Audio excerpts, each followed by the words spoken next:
જય હિન્દ સાથીઓ, આજે રાજકોટ મહાનગરપાલિકામાં ટીપીના રોડ બાબતે તાત્કાલિક રાજકોટ મ્યુનિસિપાલિટી કમિશનરે જે નદી કાંઠાનો વિસ્તાર છે વોર્ડ નંબર 16 ત્યાં મોટા પ્રમાણમાં ડિમોલેશન થયું.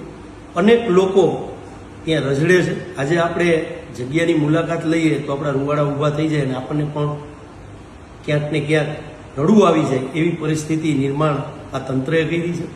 ત્યારે રાજકોટ શહેર કોંગ્રેસ પ્રમુખ તરીકે રાજકોટ મ્યુનિસિપાલિટી કમિશનર અને તંત્રને અમે માંગણી કરીએ છીએ કે આ જે લોકોને બેઘર કર્યા છે એને તાત્કાલિક રીતે ક્યાંક ટૂંકા સમય માટે રહેણાંકની વ્યવસ્થા કરવી જોઈએ.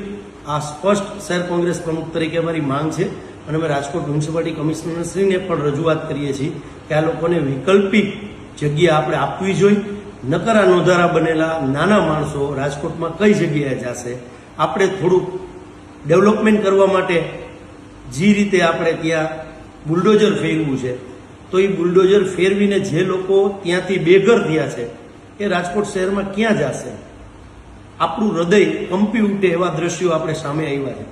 તો હું વિનંતી કરું છું મ્યુનિસિપાલિટી કમિશનરશ્રીને અને કલેક્ટર તંત્રને પણ કે ક્યાંક આ લોકોને અલગ જગ્યા આપણે આપવી જોઈએ જેથી કરીને પોતાનું ટૂંકા સમય માટેનું રહેણાંક છે એ ત્યાં રહી શકે. આવી વિનંતી સાથે અમે કમિશનરશ્રીને આવેદનપત્ર પણ આપવાના છે. સાંજ સમાચાર ફેસબુક પેજને લાઇક કરો, વિડીયો શેર કરો અને વધુ વિગતવાર સમાચાર માટે sanssamachar.net વિઝિટ કરો.